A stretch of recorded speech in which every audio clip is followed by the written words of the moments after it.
ಏನು ಸಾಹೇಬ್ರು ಒಂದು ಫೋನ್ ಮಾಡಲ್ಲ ಮೆಸೇಜ್ ಮಾಡಲ್ಲ ಇಷ್ಟೊಂದು ಬ್ಯುಸಿಯಾಗೋಗಿದ್ದೀರಾ? ಹಾಗೇನಿಲ್ಲ ಕಣೆ ಹೇಳು. ಏನಿಲ್ಲ ಕಣೋ. ಏನಾದರೂ ಇರುತ್ತೆ ನೋಡು. ಏನಿಲ್ಲ ಅಂತ ಹೇಳಿದೆ ಅಲ್ವಾ? ಸುಮ್ಮನೆ ಪದೇ ಪದೇ ಕೇಳೋದು. ಸರಿ ನೀನು ಇಲ್ಲಿ ಏನು ಮಾಡ್ತಾ ಇದೀಯಾ? ಸುಮ್ಮನೆ ಹಾಗೆ ಬಂದೆ ಕಣೋ. ನೀನು ಹಾಗೆಲ್ಲ ಸುಮ್ಮನೆ ಬರಲ್ಲ ಅಲ್ವಾ? ಸ್ವಲ್ಪ ಕೆಲಸ ಇತ್ತು ಕಣೋ ಬಂದಿದ್ದೆ ಅಷ್ಟೇ. ಸರಿ ಬಾ ಕಾಫಿ ಕುಡಿಯೋದಾ? ಸರಿ ನಡಿ. ಕಾಫಿ ಕುಡಿತಾ ಶುರುವಾದ ಮಾತುಕತೆ. ಲೋ ನಾನೇನೋ ಕೇಳ್ತೀನಿ ಹೇಳ್ತೀಯಾ?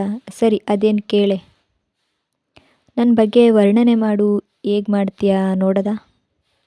ವರ್ಣನೆನಾ? ಅದೆಲ್ಲ ಮಾಡೋಕ್ಕೆ ಬರಲ್ಲ. ಸುಮ್ಮನೆ ಕಾಫಿ ಕುಡಿ. ಲೋ ಹಾಗಲ್ಲ ಕಣೋ, ಕೇಳು ನಾನು ಹೇಳೋದನ್ನ. ಇಷ್ಟು ವರ್ಷ ಆಗಿದೆ ಅಲ್ವಾ ಪರಿಚಯ ಆಗಿ. ನನ್ನ ಬಗ್ಗೆ ನಿಂಗೆ ಏನನ್ಸುತ್ತೆ ಹೇಳು ಸಾಕು. ಗೊತ್ತಿಲ್ಲ ಕಣೆ. ಹೇಳ್ತೀಯ ಅಷ್ಟೆ. ಗೊತ್ತಿಲ್ಲ ಅಂತ ಹೇಳ್ತಾ ಇಲ್ವಾ? ಇವಾಗ ಹೇಳ್ತೀಯ ಅಷ್ಟೆ. ಇಲ್ಲ ಅಂದರೆ ನಿನ್ನ ಜೊತೆ ಮಾತೇ ಆಡಲ್ಲ ನಾನು.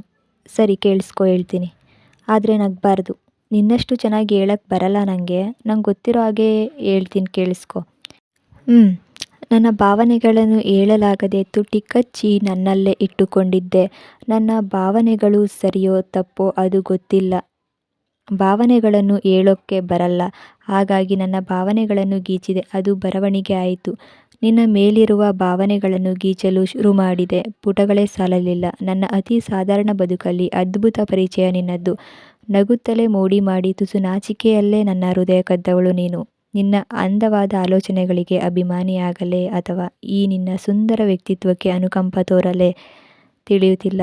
ನೀನು ನನಗೆ ಆಯ್ಕೆಯಲ್ಲ, ಆದ್ಯತೆ. ನೀನೆಂದರೆ ಮೋಹವಲ್ಲ, ಪೂಜ್ಯತೆ. ಅನಿರೀಕ್ಷಿತವಾಗಿ ನೀನು ಪರಿಚಯವಾದರೂ ಕಾರಣವಿಲ್ಲದೆ ನಿನಗೆ ಸೋತ ಮನಸ್ಸು ನನ್ನದು. ನನಗಂತೂ ತಿಳಿದಿಲ್ಲ ನೀ ಅದ್ಯಾವ ಜನ್ಮದ ಬಂಧು ಎಂದು. ಒಂದಂತೂ ಸತ್ಯ, ನೀ ನನಗಾಗಿ ಬಂದಿರುವೆ. ಕಳೆದುಕೊಳ್ಳಲು ಎಂದೂ ಇಷ್ಟಪಡುವುದಿಲ್ಲ. ನಮ್ಮ ಜೀವನದಲ್ಲಿ ನಮ್ಮನ್ನು ನಮಗಿಂತ ಹೆಚ್ಚು ಇಷ್ಟಪಡುವ ವ್ಯಕ್ತಿ ಸಿಕ್ಕಾಗ ಜೀವನ ತುಂಬ ಅದ್ಭುತ ಅನಿಸುತ್ತೆ. ನಿನ್ನ ಬಗ್ಗೆ ವರ್ಣನೆ ಮಾಡುವುದಕ್ಕಿಂತ ಜಾಸ್ತಿ ನಿನ್ನ ಮೇಲೆ ನನಗಿರುವ ಭಾವನೆಗಳನ್ನೇ ಹೇಳಿದೆ ಅಲ್ವಾ? ಏನೋ ನೀನು ಇಷ್ಟು ಚೆನ್ನಾಗಿ ಹೇಳಿದೆ. ಸೂಪರ್ ಬಿಡು. ತುಂಬ ಇಷ್ಟ ಆಯಿತು.